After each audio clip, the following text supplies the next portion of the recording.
Assalamualaikum dan salam sejahtera. Anda sedang menonton terkini. Kami bawakan kepada anda untuk mengikuti dan juga memahami perincian yang sedang berlangsung ketika sesi perjalanan sidang Dewan Rakyat. Kerana minggu ini, hari ini merupakan antara minggu akhir bagi pengundian di peringkat jawatankuasa bagi Belanjawan 2021. Tetapi dalam masa sama juga kita lihat beberapa ahli parlimen difahamkan telah pun diarah untuk menjalani perintah kuarantin ketika Dewan Rakyat berdepan dengan pengundian Belanjawan 2021 bagi peringkat jawatankuasa, dan difahamkan sekurang-kurangnya ada dua ahli parlimen dari blok kerajaan yang dikuarantin dan juga ada beberapa ahli parlimen daripada blok pembangkang, namun tidak diketahui siapa. Dua ahli parlimen di blok kerajaan adalah Menteri Kesihatan Dr. Adam Baba iaitu BN Tenggara, dan juga Menteri Sumber Manusia M. Saravanan BN Tapah. Dan pengundian bagi peringkat jawatankuasa bagi Belanjawan Rang Undang-Undang Perbekalan 2021 difahamkan akan melibatkan beberapa buah kementerian hari ini. Ada 3 buah kementerian difahamkan. Sebelum ini kita dimaklumkan bahawa ada 20 lebih daripada 20 kementerian telah pun 22 kementerian sebenarnya telah pun diluluskan di peringkat jawatankuasa, di mana ada di antara kementerian yang diluluskan dengan undi belah bahagi, dan juga ada kementerian yang diluluskan dengan sebulat suara majoriti. Dan untuk mendapatkan perkembangan lanjut, kita nak terus saja bersama dengan wartawan kami di Parlimen, di Dewan Rakyat, Hasimi Mohamad. Hasimi, kalau sudah boleh dengar saya, berapa kementerian yang akan dibincang dan dibahaskan di peringkat jawatankuasa berkenaan dengan Belanjawan 2021 pada hari ini? Baik, terima kasih Hakim di studio. Betul, di mana Hakim katakan sebanyak 22 kementerian telah pun mendapat kelulusan di Dewan Rakyat untuk peruntukan Belanjawan 2021 bagi rang undang-undang perbekalan ataupun Belanjawan 2021 peringkat jawatankuasa. Sebelum kita menyentuh mengenai 3 kementerian hari ini, kalau dapat recap sedikit untuk minggu terakhir, minggu lepas Khamis, 3 kementerian telah pun mendapat kelulusan, iaitu 3 kementerian terakhir membabitkan Kementerian Belia dan Sukan, Kementerian Sumber Manusia dan Kementerian Komunikasi dan Multimedia.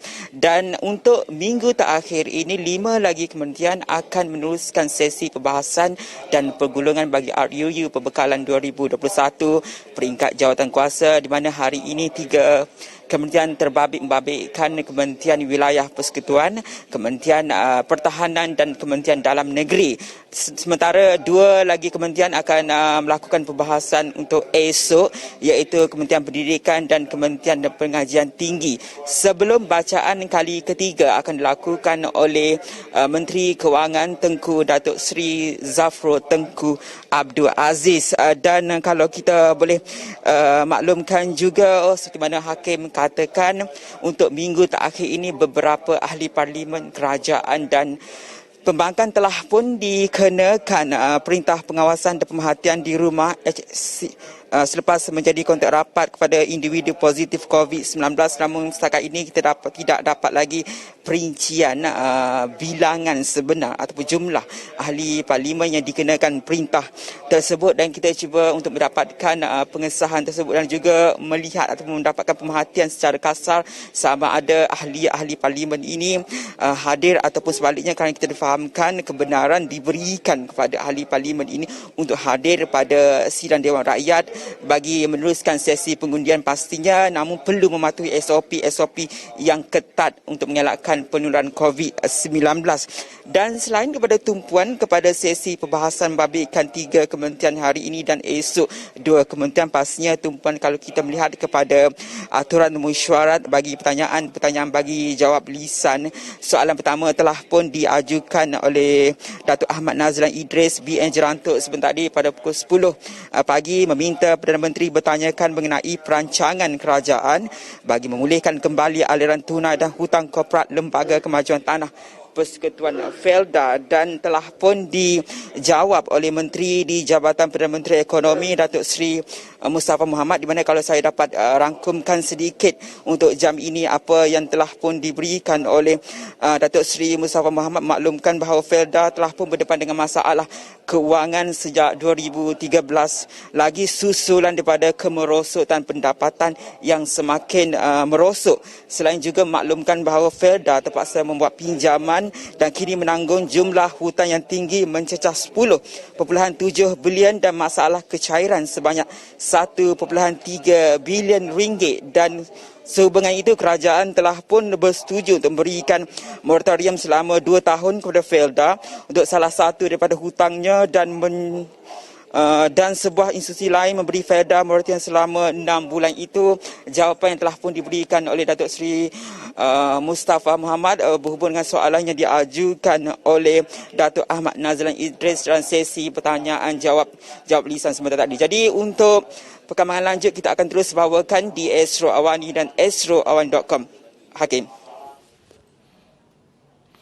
Baik, terima kasih Hasimi. Tapi Hasimi dah masa sama juga saya nak teruskan sedikit tambahan untuk jawapan berkenaan dengan Felda itu, di mana antara syur yang dibawa oleh Jemaah Menteri dalam pelan untuk pemulihan Felda adalah dengan penerbitan sukuk yang dijamin oleh kerajaan berjumlah 9.9 bilion, di mana 6 bilion ringgit akan digunakan bagi mengurangkan beban hutang Felda dan bakinya akan digunakan untuk meningkatkan pendapatan trust, iaitu melalui pengambilalihan pegangan saham FGV serta penamatan perjanjian pajakan tanah. Kita nak dengarkan sedutan daripada jawapan Datuk Seri Mustafa Muhammad itu. Ada 3 pihak yang bertanggungjawab untuk memastikan bahawa Felda dapat dipulihkan. Yang pertama ialah kerajaan, yang kedua ialah Felda sendiri, yang ketiga adalah peneroka seperti yang disebut oleh Yang Berhormat Jerantuk tadi. Kerajaan telah meluluskan sukuk 9.9 bilion ringgit dan ini melibatkan bayaran balik kira-kira 1 bilion ringgit setahun. Ini tanggungjawab kerajaan yang besar. Ini merupakan bantuan yang diberikan oleh kerajaan tempoh 10 tahun bagi memastikan kemampanan kewangan Felda. Itu tanggungjawab kerajaan. Yang keduanya, pengurusan Felda sudah pasti seperti yang saya sebut dalam jawapan, bertanggungjawab untuk pastikan bahawa segala keputusan dapat dilaksanakan. Pengurusan dah dimantapkan.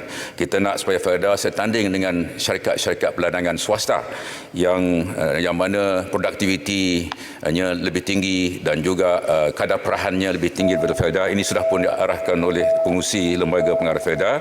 Yang ketiga, saya pasti peneroka juga ada tanggungjawab untuk memastikan mereka mengambil peluang sepenuhnya daripada tindakan telah diambil kerajaan. Mereka harus berdikari dan kita juga mahu mereka mempelbagaikan pendapatan mereka melalui umpamanya projek PPP yang melibatkan peruntukan kira-kira 1 bilion ringgit mengenai aset-aset yang telah disebutkan oleh Yang Umat tadi di luar negara.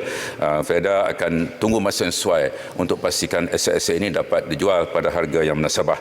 Jadi ringkasnya, tanggungjawab Felda, pengurusan Felda dan peneroka adalah penting dalam memastikan kejayaan pelan pemulihan. Kita tak boleh mengharapkan kepada kerajaan semata-mata, dan bersama-sama dengan pengurusi Felda dan perusahaan tinggi Felda, kita harap Felda akan menyahut cabaran untuk mengembalikan kegemilangan institusi ini menjadi kebanggaan kita. Baik, itu jawapan Menteri di Jabatan Perdana Menteri Datuk Seri Mustafa Muhammad berhubung dengan pelan pemulihan Felda yang kita tahu selama ini menanggung beban hutang yang agak tinggi. Tetapi dalam masa sama, selain daripada isu Felda yang dibangkitkan oleh MP Jerantut itu, ada lagi beberapa isu yang dibangkitkan. Contohnya kita lihat soalan yang dibangkitkan oleh Ahli Parlimen Besut Datuk Seri Idris Yusof yang meminta Menteri Pengajian Tinggi untuk menyatakan apakah langkah kementerian untuk memantapkan program 2 tahun universiti dan 2 tahun industri, 2U 2I, ataupun 2 tahun di universiti dan 2 tahun di industri untuk mempersiapkan graduan ke pasaran pekerjaan. Selain itu juga berkenaan dengan soal pendidikan ini juga kita lihat ada soalan daripada Ahli Parlimen Sibuti yang meminta Menteri Kanan Pendidikan untuk menyatakan jumlah sekolah daif di Parlimen Sibuti untuk mendapatkan gantian penuh bagi peruntukan fasa 3 pembayaran balik untuk sekolah daif daripada Kerajaan Sarawak.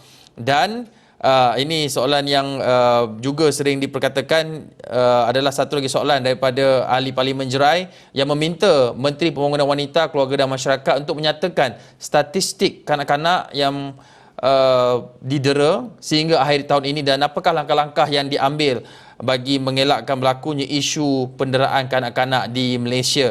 Dan itu antara soalan-soalan yang dibangkitkan dalam sesi pertanyaan jawab lisan. Dan kita nak terus kembali ke Dewan Rakyat mengikuti siaran langsung Dewan Rakyat kerana saya difahamkan ketika ini Timbalan Menteri Pembangunan Wanita, Keluarga dan Masyarakat sedang menjawab persoalan tersebut dan juga ada soalan daripada ahli Parlimen Simpang Renggam. Tapi untuk itu sekian saja terkini. Saya Hakim Rahman. Assalamualaikum. Salam hormat.